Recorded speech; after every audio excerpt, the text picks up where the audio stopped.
Content. Now, I think I stood on the fucking thing there. Is that camera still pointing at James? It doesn't matter, actually. I'd be quite happy if it does. Okay. Well, can we turn it off, please? Hello. All right. We good to go? Sweet. Live from the Export Beer Garden studio and brought to you as always by Export Ultra, the beer for here. This is the agenda for a Thursday, the 17th of October. The Agenda Podcast, the home of sporting nonsense and claptrap.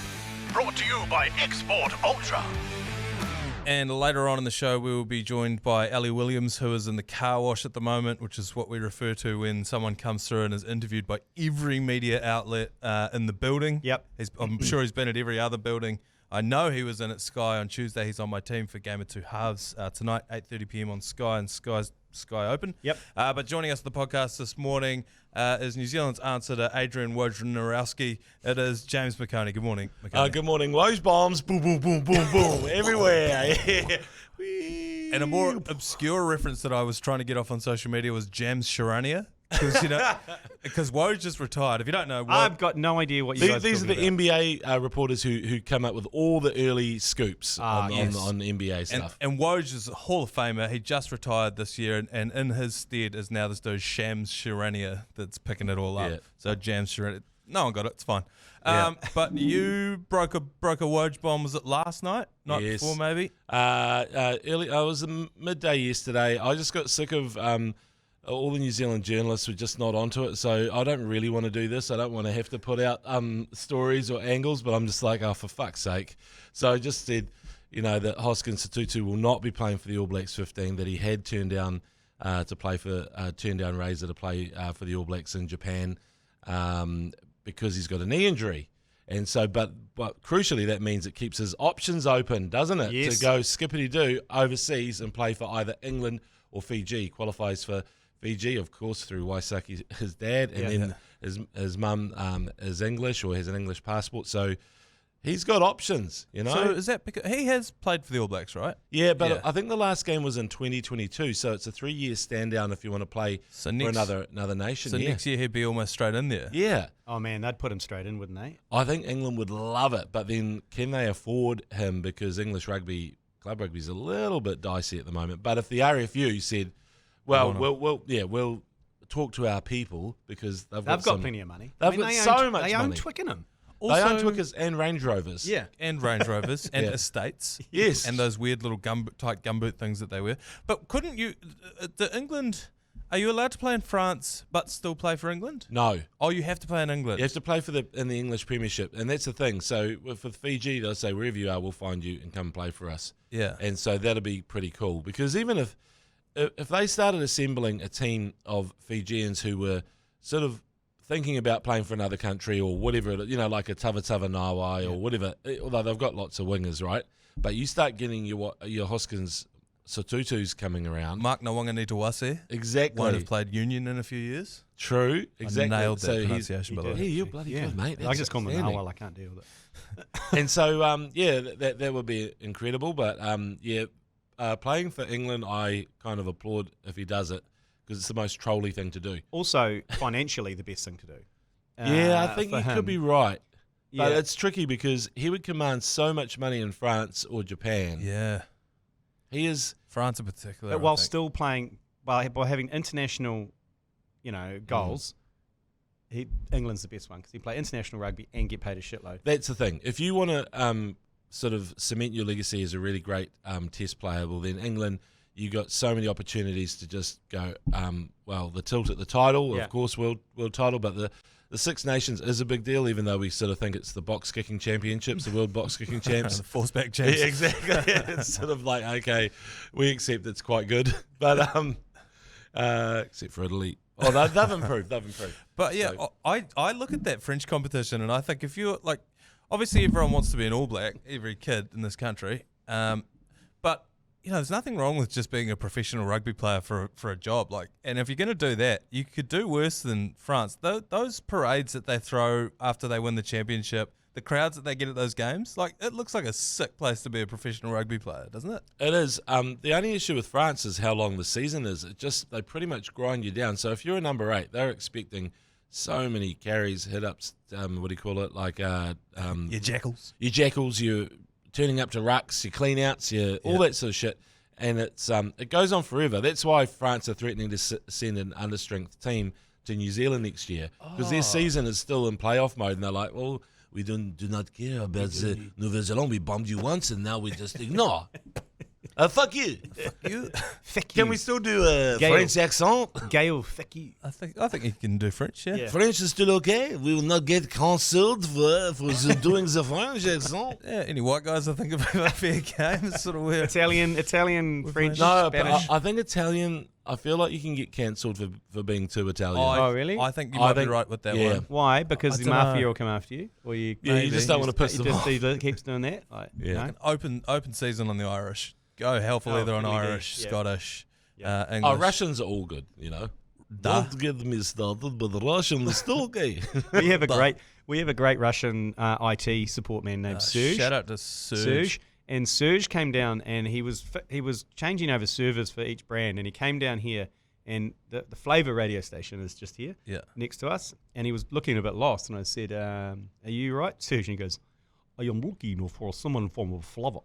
And I was like, "Can you say it?" He goes, Flavor. "I am looking for someone from Flavor." Molten flava is flowing through office because my beautiful lair where I am taking off all of NZ meat. He came down, he said, there's graphite on the roof of reactor 4 at Flubber. Flava. I hope he found Flava, but He did eventually. He was standing right next to it. There was just no one there. Yeah. yeah, it's always tricky. They all got sacked. So, who are the people that Peter Larkey's been brought in? Is it Josh Lord? Josh Lord. Josh Lord's been brought in. Yeah, Josh Lord, big unit, beautiful man, goofy bastard, love him because he's kind of like the fun guy, the lock. So he's just good value, Josh Lord, and so this is a big chance. He's looking pretty good. Like now he's sort of turned that corner because he came in as a baby giraffe, didn't like he? 19 or something. He got called up for that Northern tour, just because we don't have enough locks. Is that what it was? Yeah, I feel like it was just like almost a what do they do in the NFL, the combine, right? Where they just measured him and went, yep, okay, yep, on the plane, yep.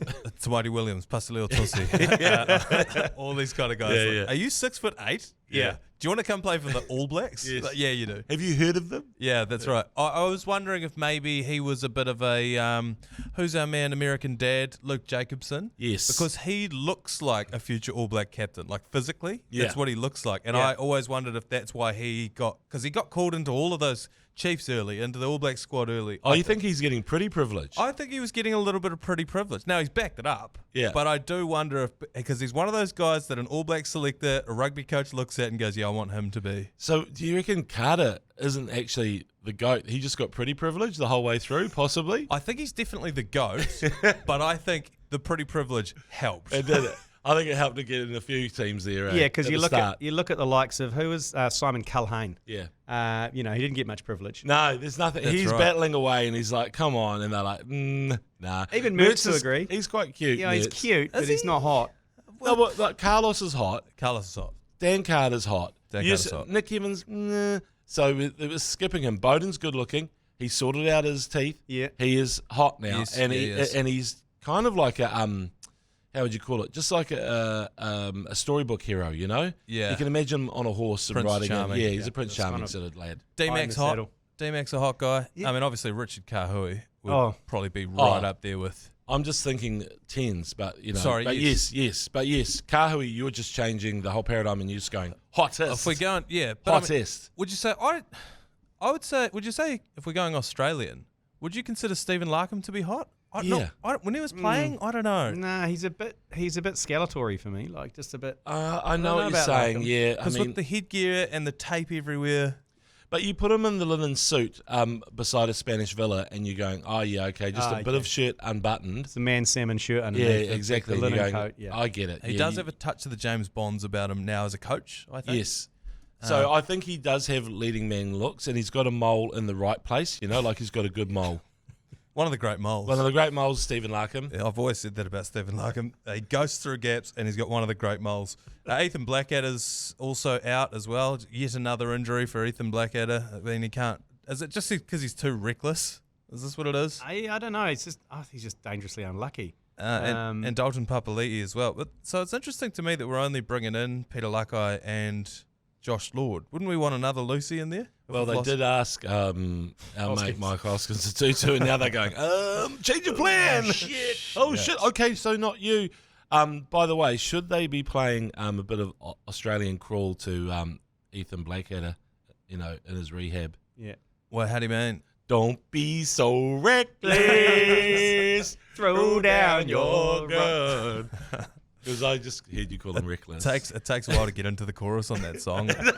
You'll notice that anytime you throw it on at a party, you're like, the song's made. And you're like, oh, yeah. It goes on for a while. There's about a 16-bar intro when to the it. Manly Ferry makes its way across the bay. Yeah. I think this is would you like a hot take? Please, Yep. get the hot take sting ready. Yeah, We don't have one. G-Lane, you might like this. Why not pick that absolute freak of nature from the Mooloos, Ollie Mathis, open side flanker who played on the wing last week, scored a try on the wing, put the step on, and he's a flanker, people. Yeah. And when he kept in New Zealand secondary schools, he had a game where it was like a hat trick and 2 crazy assists. It was run meters of 300 and something plus. And I know that's schoolboy rugby, but every level he looks amazing. Yeah. And so why not just go, this guy's so talented, we're still not sure what position he should play, just pick him. So is he naturally a Flanker. open side? Yeah. And he played on the wing. Played right wing for the this. Mooloos, scored a try. I love this kind of Got stuff. quite a good try, Manaia. Yeah. Oh, yeah. I haven't seen it. I'm going to have to follow that. He had But, 2 tracking across him. He managed to shake one pretty easily, just a little stop, and then dove in. It was almost like a touch try in the end. They just dive in and. You can't get low enough for them. You don't want to hit your shins. That's right. He looked tremendous. Hey, let's take a quick break and let's talk about the NPC here. So we do have a couple of NPC semi-finals this weekend, fellas. We've got the Josh Morby Memorial Battle of Taupo, and that's Wellington versus Waikato. Well, has Josh Morbury already gone to France? I feel like he's gone. Is he? Because he hasn't turned up for Waikato for a while. Well, we spent quite a while this morning trying to find someone who played for both. Played Chiefs and Waikato and Wellington. And we settled on Josh Morby. I'm just going to have a quick squiz. Also, Taupo's more Waikato than Wellington. But a lot of people from Wellington holiday in Taupo. It's a very big Wellington bolt hole. It's either that or the Sounds. That's where they go. So that's why I was like, that's the Battle of Taupo, because it actually is Chiefs country as well. Yeah. So the Chiefs, well, not the Chiefs, the Mooloos, they tipped up Taranaki last week. That was an upset, and thus released Josh Lord for the Northern Tour a week early. But do you think they can keep it going against Wellington this weekend? I know you're both Mooloo men. Yeah, look, the All Blacks, are they playing again this weekend? When are they off on the Northern Tour, James? Do you know? When are they off? They're off now, aren't they? Are they? So does that mean all those fringe All Blacks have gone out of the Wellington I team? believe they have. So, Almua had an absolute blinder, and then Billy Proctor was on fire as well. So, and when your Proctor's on fire, you got to call a doctor. Yeah. You need to. As a rule. But the thing is, he is. I think Wellington, though, losing those guys, they're still super strong. They're still favourites, $1.40 to $2.80. Yes, yeah. But the way Aaron Cruden, the old master, old Yoda, controlled the game, and Josh Jacob, the vampire, he was throwing everything he could, all his vampire powers at him, and then but Aaron just ran the game, and I just wonder whether he's kind of got that one last title in him, and could he make a big run and control? He just ran the cutter, but American Dad was the best in show for the Mooloos last week. Yeah. We were saying earlier this week, I made Lane try and guess how old Aaron Cruden is. Deceptively young. Do you know how old he is?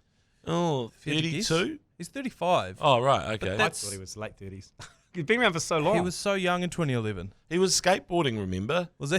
When he was called into the squad. So he was skateboarding, and fucking Beaver was whitebaiting. Yeah. So who knows what the other person was. It would be good if someone was just honest, I'm just watching porn and masturbating. I'll go and play for the All Blacks. Well, isn't that what you do when you whitebait anyway? Is that what it is? Is that what whitebait is? It's euphemism. Right. That's why they always come back with such tiny amounts of whitebait.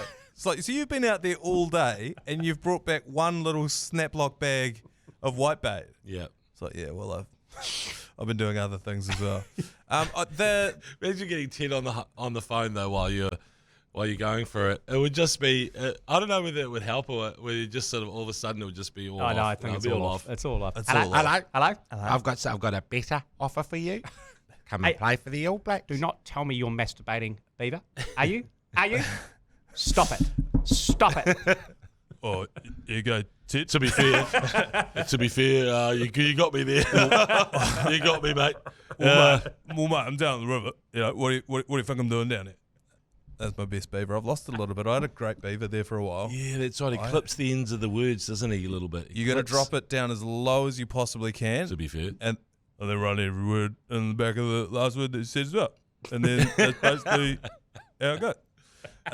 He's going to ask for his boots back if you just keep on launching into beaver like that. No, this is a term of endearment. I've spent a lot of time mimicking the ways of the beaver. And I do have his World Cup winning boots as well. I've got him on FaceTime now. Do it again. Don't do that. Bay of Plenty are playing. Oh, sorry, just before we do, I was just going to say, Cook Savage, that drop goal, how sick was that? I know. I loved it. Someone said to me, it was a bit of a wobbly drop goal. I mean, anything from 40-plus metres is an amazing drop goal. A bit wobbly. Yeah. Who gives a shit? Something. Give him something. Like, why do we always have to say, a bit wobbly, though? But I was like, fuck, it went over. That was epic and such a good call. I think Cruden passed on the ball, right? No, it was their winger. Oh, it could have been Cruden. I'm not sure. Oh, no, and the Cruden just goes, snap it. Yeah, snap it. But anyway, yes, Tapia Cook Savage. What is happening with Josh Morby now? I almost feel like he is the guy who would decide the game. But yes, back to the drop goal, G-Lane. You love a droppy. I love a droppy, but I also love that name.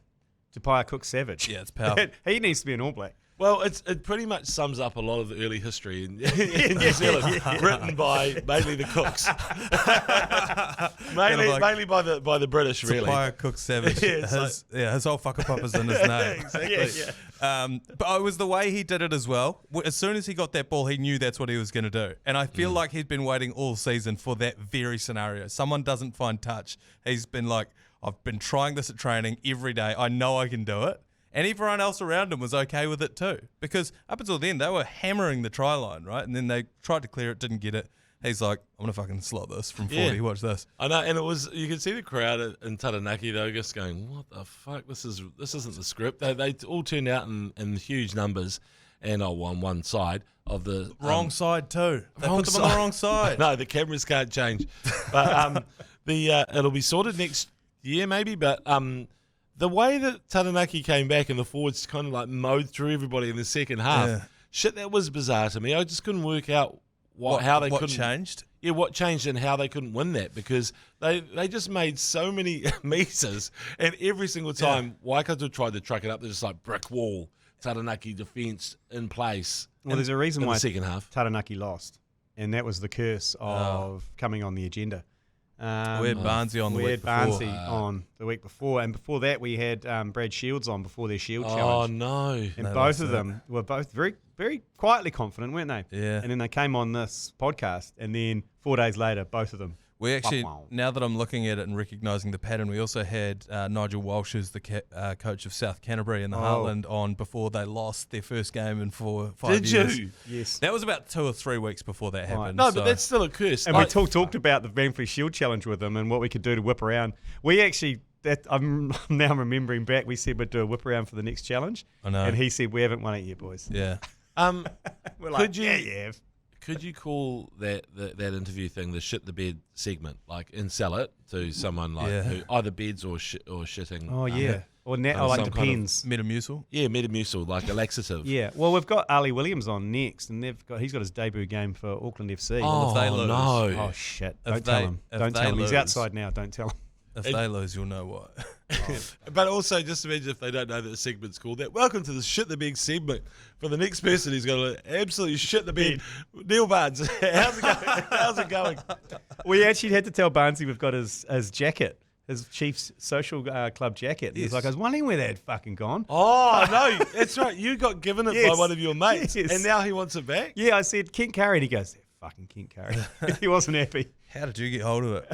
I want to talk about America's Cup quickly if I could. Yeah, please do. Just Bring us up to date. Just before I do, though, if you haven't heard, James, we're selling our ute, that Ford Falcon ute. Oh, yeah, I like the look of that. The 1998 Ford Falcon. Auto Trader want you to tell New Zealand about your car. We're taking the lead here, and it's a massive own goal because I drive that all the time. But you can look out for our Ford Falcon. It's going up in November, so we got another couple of weeks. Annoyingly, work has already cut the fuel card off. Oh, that was disappointing, wasn't it? I got stuck at the petrol station the other day, ringing Lane like, "What's going on with the fucking fuel card? Got cut off." What about the sign writing, the wrap? Oh, no, it's been wrapped black. Right. It's jet black now. Yep, so your face isn't on it anymore, which is... And we've got a new bench seat at the front for it as well, and we've got a few surprises we're going to throw in as well on part of the auction. Wasn't G-Lane's mouth where the petrol flap No, was? no, So no. you could you chuck a nozzle in there? Storm Purvises. So you chucked your nozzle down Storm Purvis's throat. Don't. Oh dear. So yeah, that was the first thing we rectified. Actually, the other day we went and we were doing burnouts. Rectified. Spun it round. We rectified it. We were doing burnouts and they filmed it in slow motion. And for some reason, the cap wasn't on quite right. So all of the fuel was sloshing out of the tank, and it was just coming out of Storm's face. There's just petrol coming out, Like tears and she's vomiting and stuff. Yeah, that's so good. As we're doing burnouts. Anyway, if you want to buy that, you can. November, all of the proceeds are going to go to Movember as well. But fellas, the America's Cup, Mash on the Hodaki breakfast has cursed it because when we were 4-0 up, he said it's sewn up. It's coming home. We can't lose. And we said, mate. Well, it's not coming home. Well, yeah, obviously it's never coming home, but it's coming figuratively home. That's why I don't care. I'm like, bring on sending it back to the Isle of Wight. Do you care bring it on. more now? So we were 4-0 up. They've now overnight won 2 races. It's now 4-2. Completely different ballgame. Yeah. So we need to get to 7, is that right? Yeah. 1st to 7. So, I'm the same as G-Lane. I just don't care as much that it's not down here. Yeah. I don't know. It's obviously high-level rich people's shit, and I'm happy for them. And I'm going to let you finish, but there's other stuff, like Beyonce made one of the greatest music videos of all time. Yeah. Of all time. That's what I'm saying. Yeah. I tend to agree. I mentioned this the other day. I'm really struggling. I'm struggling with my emotions. They're not coming back to New Zealand. I don't care. Yeah. I quite liked it in New Zealand. I could put up with all the wankers on their boats, shirtless wankers with pals in their hands. Yeah. I could deal with that because it was here. And you get to watch it. Yeah, and I get to watch it, go down to the viaduct. And by proxy, it was quite a cool atmos. If they're forever now, it's always going to be in Saudi or UAE or Barcelona. My care factor is struggling a little bit. Yeah, it really is. You get that the prestige is there, so there's a Wikipedia page that's devoted to it. It's pretty cool, saying, "Oh, New Zealand, look, we won it." Blah blah blah. But then now, I just think that it doesn't matter enough. Like I even think the prestige of all sporting things is just dropping a little bit. Olympic medals are still up there. I think a gold medal in the Olympics, I reckon, a major like lids to the winning the British Open. But then a lot of those other things that we were told to care about because we all watch the news together collectively as one. Now it's like, no, that's not important to me. Yeah, that's such a good point. Because sailing, I always was like, I actually don't give a shit about it, but everyone's telling me I need to, so okay, I will. But I don't. Like, I never grew up Tuesdays, Thursdays, training, sailing, and then Saturday regatta. Like, I never had that. So the boats are sick, though. The boats are cool. The boats are fucking sick. Have you seen the pit that the cyclists are in? They don't even look up. It's disgusting. It's literally their shoulders are touching the wall. And they're just grinding it out. And it's just their sweat just pouring down the sides of this little, they call it the coffin that they sit in. That's old Hamish Bond in there, isn't it? Yes. Oh, my God. It is like, it's a strange situation where you've just got guys in there, just specimens just going for it. I'll have to tune in actually and watch it. It's gonna. No, you don't have to. Business end. Business end. You've got to watch this when it gets to 6 or like a the shootout, point. the match point. Oh, match point would be great. Match point. Do you have to win by 2? No. It's not badminton. Advantage Ineos Britannia. You have to throw the last person to throw someone overboard or whatever. It's like, well, that should be it. If it's a tie, you just keep throwing people overboard. Most boundaries, instead of a boundary count back, you have people overboard count back. It's like, remember, it's our last one. Or money count back. You just look whoever's the richest. No, I think we lose that, don't we? We're done, G-Lane. So that's the. We've got to be the poorest nation that's ever won the America's Cup. Easy. And easily. Shit, there's no one else. And we'd be dominating per capita. Absolutely dominated. You know we love per capita. Oh, yeah. We do. Per access to ocean, the Swiss team, Alingi's probably winning because they don't have an ocean. It's good, exactly. Yeah, landlocked country, really punching above their weight. Yeah, they've probably got us there. But yeah, a few lakes, though. A few lakes. Yeah, I mean, we're actually a few lakes. Yes, there are lovely lakes. Yeah. Well, so there's a little bit of sailing pedigree, but go ahead. Yeah. What were you going to say? No, I was just going to say, now that you mentioned lakes, that's how Deep Purple wrote "Smoke on the Water," wasn't it? They're at a Swiss lake and they saw a fire on the other side. Is that right? Fire on the side. And then every teenage boy taught themselves how to play it. Yeah, and you could almost do the drum. Yeah. Anyway, rest of that song really lets it down. That intro's sick, and then when it gets into it, I really feel like it loses it. Yeah. That's why, much like this podcast has. It has a little bit. I was going to say, in closing, if you want to be a proud New Zealander, actually two things. Yes. One is, while you were away, G Lane, myself and Manaia talked about the idea of having a podcast with his dad and my mate who are mad about the Warriors, absolutely rabid fans. Yeah. So that's Stewart on. My dad. Your dad is it Warren? Warren Stewart, and my mate Matt Seville, who's a real estate agent in Cambridge. And so I think it might just work. So you're going to have to think about that, G-Lane. Manaia would have to mediate, though. What would be great is if you still had this podcast and you basically had another audio stream where those two were on a phone together and they just talk Warriors, and then throughout the podcast we just fade them up to see what they're talking about. And they'll be like, and then we fade them back down. We carry on, and then we just dip in and out of what they're talking about. Well, he's looking at moving back, Stu, so if we he's already approached me about how serious this offer is. Well, why don't we? What about this for an idea? When you're doing a Warriors call, like a match, you have them on Zoom or FaceTime, so you can go to their lounge and see how pissed off they are. It's the alternative commentary. So, but you just put it in screen and how's Warren handling? It's things? like Inception. It just keeps on going further. But then and it's like what was that TV show they did in England where they sort of always filmed them in the was it Gogglebox? Yeah, Gogglebox. Yeah, but with picture with my old man just blowing up in the lounge. You might have to put it on mute. It couldn't be much worse than what we do on the podcast. True, there we go. So that was okay. Okay, that's it. While we're talking about NRL, and just before we get Ali Williams in the studio, we teamed up with our mates at Hallensteins to present the ACC's Best of 2024 Warriors edition. We wanted to know what the best moments were on and off the field for the 24 Warriors season. You voted on social media, and the results are in, and I don't have them written in front of me, so you're going to have to go to social media to check them out. But best off-field performance, try of the year, Warriors newcomer, best moment of the season. It's all on the Instagram right now. 4 of you lucky bastards won $200 worth of Hallensteins just for voting as well. So go and check out that, and let us know whether you agree or disagree in the comments. And without any further ado, we're going to take one last break here, and when we come back, James McOnie is going to magically turn into Ali Williams. Well, it's a great privilege to have co-owner of Auckland FC. He's doing the media rounds this week. Ali Williams. Good morning, Ali. Morning, gentlemen. How are we? I'm good, thanks. You're in the car wash. Jeez, you're in the car wash. You've already talked to Manaia this morning. Is they going to blow your ears off? Mate, she's... Well, you're on a budget here, aren't you, team? Lane will turn you down. Who should we speak to? Export. There's a lot of sponsors floating around here, but these headphones are pretty tricky. But I am. I'm right in the blender. Yeah, third time you've seen me this week. Second time today. So the third time I saw someone was once the Queen. And when I spoke to the Queen, I said, this is the third time we've caught up. And in New Zealand, that constitutes a date. Yeah. So this is our date, mate. We're dating. Yeah. We're dating, boys. Let's have fun. Look at the smile on him. I was about to say, isn't that when you get to third base? Yeah. Or fourth base? Well, second base for us was discussing whether or not shitting yourself in the shower is actually technically shitting yourself, because Brody Kane, by the way, we are on Game of Two Halves. So tonight. You discussed this on Game of Two Halves? I don't think they recorded it, did they? Okay. Nah, I'm hoping it's not live. Potentially you're going to ruin that, and we're going to do this. We're going to do it live here. So, we're just sharing content, aren't we? I can't see it making the cut, but we did discuss whether, because I think Brody Kane did shit herself in the shower. And we were like, well, I don't think that's shitting yourself. No, it's a wet room. She did publicly come out and say that she shat herself, and I said, look, I don't know if I should be around this conversation. It's pretty hideous, right? But my view is that if it touches you in the shower, then it's shitting yourself. But if it's a clean drop, right?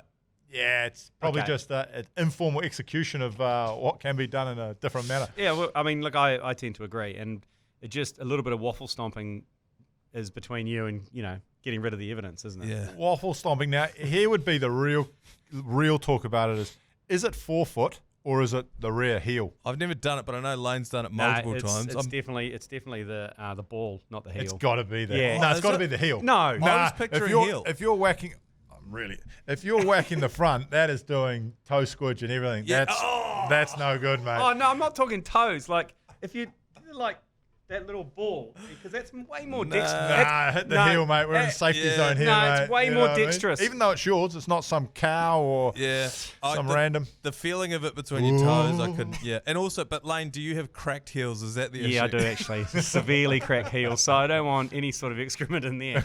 And I find there's a bit more dexterity with the front of my foot as opposed to the back. Can we have a just 2 seconds silence? One, because this conversation's going really hideously wrong, but also just a 2 second silence and more a commiseration because my dog last night unfortunately lost his nuts. Got them pulled out. So Back wheels. the poor kid, and man, he was moping around to this morning. He just looked at me and was like, would you get it done? And I was like, He's looking at you going, what have you done to me? Poor guy. And also, we had our dog, and they open him up, and they look at you, and then look at you, and then they go, you fucking did this to me. You did it, mate. And they just lie there, Yeah. right? Or you're like, poor guy, I'm feeling you. Did you keep his back wheels? Yep, Anna's got them. She's looking at them. Don't know what for. What are you going to do with them? Yeah, what do you do? What do you do with I them? don't, mate. It's Saute not my them in- category. I'm not touching other people's Saute them nuts, in- right? saute But them in butter. she can, so she. It could be dinner tonight, mate. Just don't tell the kids. So it's in the cone of shame, is it? Yep. So that it doesn't lick itself down there. How old is it? He will be, I'd say about 8, 9 months. Oh, okay. Yeah, Early yeah. doors, Portuguese water. I thought you were going to say 8 or 9 years old. I'm Oh, like, yeah, that so did I. is bad. You're a bad man if you've done that. No. Yeah, Anyway, buddy, mate, I love you, mate, and you don't need balls to be To be a man. a man. Yeah, mate. thoughts You're and a prayers. champ. Yeah. Thoughts and prayers. What's its name? Ziggy. Thoughts and prayers to It's a Ziggy. Ziggy. Yeah. Ziggy, Yeah. Ziggy. Working dog. Will Ziggy get out there and chase a Working duck down dog. for you, or no? We actually do. We Yeah? do have a duck.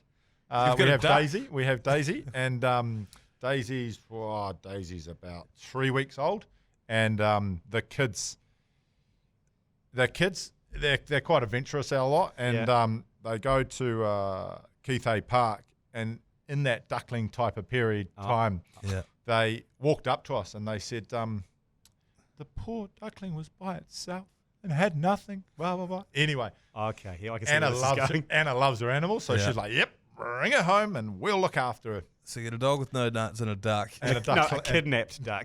kidnapped duck. and an abducted duck. So I got the truth, and they were like, yeah, we shoot all the others away, and we just got this one. And I was like, you cheeky buggers. So Daisy lives a pretty decent life. I'd Gets fed, imagine. a lot of pampering, Yeah. and so yeah, it's definitely a venture playground. And then there's me. Excellent. Well, The middle of the madhouse. I mean, you're obviously in the middle of the media car wash for a reason. This Saturday, debut game for Auckland FC. Pretty big occasion. There's a lot of hype around it. Almost sold out. Yep, we're almost sold out. There's a few more tickets to get, which I'm sure we'll get that. We'll reach that milestone, which will be really, really, really, really good. Just for a team and also for the town to know that everyone's behind us. But it's exciting, right? Like, we've all, I've done sport, and a lot of the other owners have done sport, and Bill and Anna have done massive things in their life, right? So if you think about it, it's little milestones like a sellout, but also it's the excitement of what you're doing, and it's also the challenge that, I don't want to sound Donald Trumpy, but let's make sport fun. Yeah. Like let's bring some real excitement. Exactly what you boys do. Yeah, you're preaching to the with converted. Yeah. Let's make it fun, right? Because at the moment, I think everyone concentrates and focuses on results. Well, trust me, an athlete's not going out there to lose, right? No. Like, it doesn't matter if it's the Black Clash or whatever the flip it is. We all want to win, right? So let that side to the players, and the guys are getting paid the big bucks, or the girls are getting paid the money.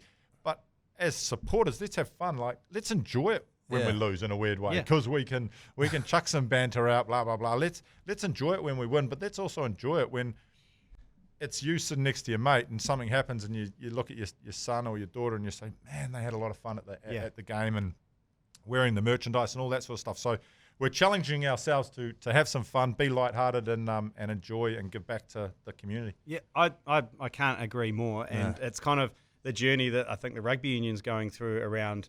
There's a few losses and all of a sudden everyone's panicking. But I like it because it makes the fans care a little bit more and also make the wins better. Because when they win, you do win. Because being a cricket fan since the early 90s, we were so rubbish. But we loved it so much that when we occasionally beat Australia, it was so much better. And you had and there was a kind of a group of people who didn't care about the result. We'd go to the game dressed in beige and just be fuckwits for 6 or 7 hours. Well, if you look at the Warriors, right? Yeah. And, we all love the Warriors, whether you're a league fan or whether you're not. The Warriors have this, I don't know what it is. I don't know what their magic sauce is, but they haven't won a championship in 30 years, right? And they have a slogan saying, keep the faith. Yeah. Mate, we all want to see them do well. Is that the recipe, the fact that they actually haven't won? You know what I mean? I know that's scary to say, but is that the recipe? But, you speak to them and you see the Warriors and you're like, you know what? People just love going to Warriors games. Yeah. And regardless if they win or lose, they love going to Warriors games because of the atmosphere and what it means to them, their family, generational stuff. And that's really what we're hoping to get to with this football team. Another thing that we talk about a lot on this podcast, probably too much, in fact, definitely too much, is the whole stadium debacle debate around whether they were going to build the waterfront one, then they were going to put a bloody roof on the thing. Then we were reading an article last week. You guys are looking, obviously, first season is going to be out at Mount Smart. And then from there, are you looking at down the track some sort of Western Springs or some sort of stadium type situation? One thing I can tell you is it takes longer than a year to build a stadium.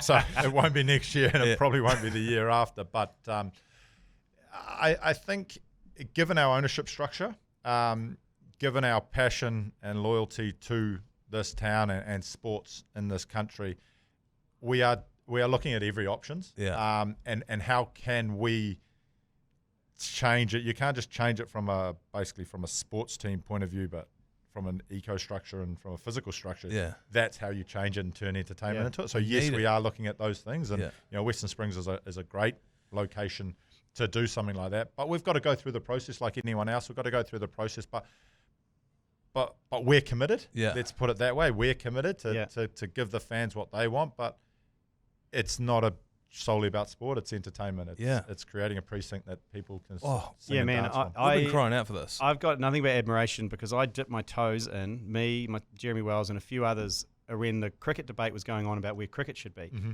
And we got an engineer and we got an architect together and we put a proposal for Victoria Park as a test venue. Not as a one-dayer. We don't want a big, as 15,000 people in Vic Park and all the corporates that are around and everything. And, everyone thought it was a great idea, but then I just skimmed the edges of council bureaucracy, and I fucking nearly wanted to finish myself. I went to so many meetings. I got to watch what I'm saying here, right? I know, you don't have to say anything. You don't have to say anything. I'm in the same rowboat as him at the moment, so I'll say it all. It is tough, man, and you've got to. I'll be honest, we gave up because they just ground us down in the end, and I was like, you know what, I care, but I don't care that much. I'm just a Joe Blogs. Yeah, just with my point there is, I think there's a lot of good people in there. Yeah. And fundamentally, they have the mandate. They want to make Auckland great. Yeah. They do want to make Auckland better, and they do want to do things. They are hamstrung by certain elements, but I don't have a problem with the people in there, to be honest with you. I think more there's elements, and that's where Wayne and the likes are trying to make a change. And, I can sense positivity. Yeah. And yes, I deal with them on building consents and all that stuff, which can be pretty tricky, as we all know, team, and escalating prices and all that sort of stuff. But I strongly believe the time is right, and I strongly believe that we can make a change. And you look at your example, for instance, it transforms cities. It definitely transforms cities. The big international one is not where we're playing at. Yeah. Just to get clarity, it's not where we're our zone, because that's a government council type of level. This is more a private, public collaboration to give to the people of Auckland. And when you talk about down there at Vic Park, I mean, look how the success of Hadley Oval and Christchurch. Yeah. It doesn't need to be a lot, right? No. The simple things in life, the smiles, that's what we're all striving for. It's not the massive gains or being seen to be this or that and having the shiny box. It's the simplicity things what we're going for. Well, we're all in behind you. We can't offer much from a financial or logistical point of view, but from the vibe, we're right in behind you. Boys, it's all about the vibe, mate. It's all about the energy, right? No, we're meeting the Port boys. We're going to meet them at Lily World. Yeah, cool. Beforehand, we're going to get the march on with them. Yep. And get down that southern stand end. I love them what they're about. I'm going to let off a flare. Yeah. You didn't hear that, but I. What I don't know won't hurt me. But I do encourage excitement, and I do encourage variation, and I do encourage stuff. Mate, that southern end is going to hum, right? Yeah. And you've got the Port, and we've got football fans are different fans. They're very passionate fans, and the Port guys are driving it hugely, and it's all self-driven. Yep. We're just sitting there saying, what can we do? What can we help? Yep. I think there's another element which is really, really cool, and we're calling it This is Auckland. And this is a combination of all our ethnic, diverse cultures that we have in this town, and that is about bringing all those people together. Yep. And that's going to be a little area, and that's going to be like a tailgating type of event outside of Lily World. So that will grow too. You know what I mean? That whole vibe of getting together an hour, 2 hours before the game, and 2 hours after the game, because kickoff's at 5 o'clock. You've got that time, and you've got your kids, and you imagine being a true blue Aucklander and walking through This is Auckland and seeing all the different diversities in our town and going, man, this is a special place to live, right? Because they all bring something different, right? And they're all very, very passionate for so many different reasons. So this is our way of giving to the people before they give to us, if that makes sense. Yeah, and I do strongly believe that. Does it? Yeah, it does. It does, yeah.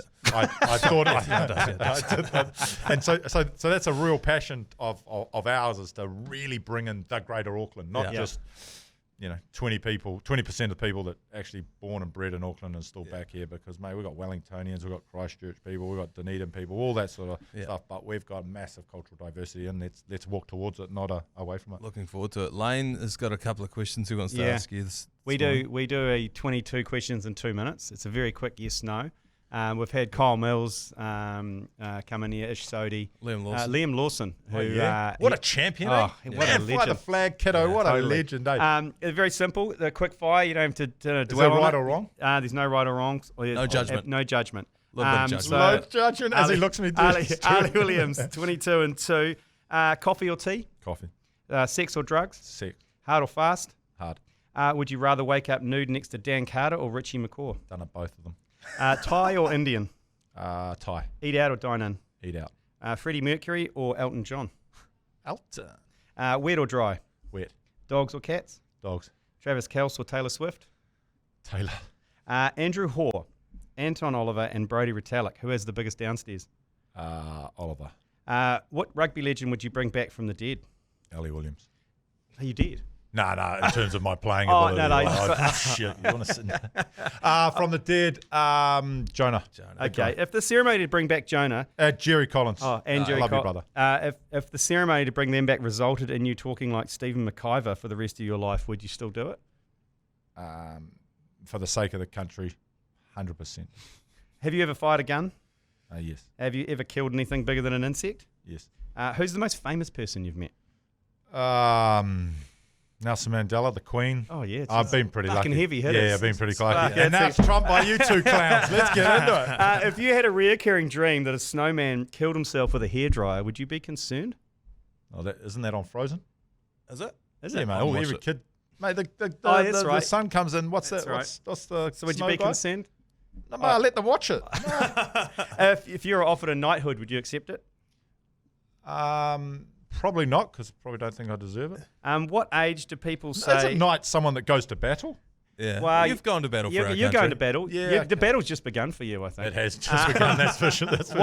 What age do people say they've had a fall instead of falling over? I think it's 2. 2. Okay. Have you ever screamed, "Google me, motherfucker"? Maybe not the last bit, but... Okay. Google me, I told Dad to. Okay. And now I'm actually doing it the other way. Don't Google me. Don't Google me. Don't Google me.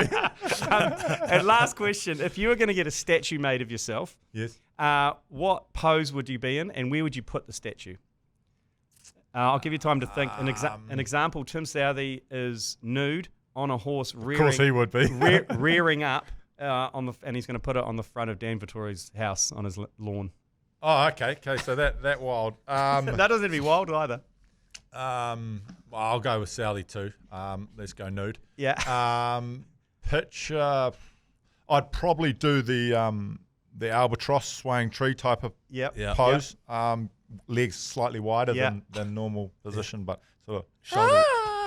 And I need to be high up because I'm scared of heights. Yes. So I'd like to conquer that fear. Yes. And I'm thinking potentially Paris. Yes. Looking back over cell 43. No, I'm joking. As a reminder. Yeah. Probably at a pedo bay. Okay. Pedo bay on the nice. top of Up the on the hill hill. there, naked, looking down. It would be a tourist just attraction. on Crayfish Bay. It'd be pretty special. Oh, very good. Beautiful. Nah, awesome. Thank you very much for joining us, Ali. We'll see you on Saturday. Thanks very much, gents. Take care.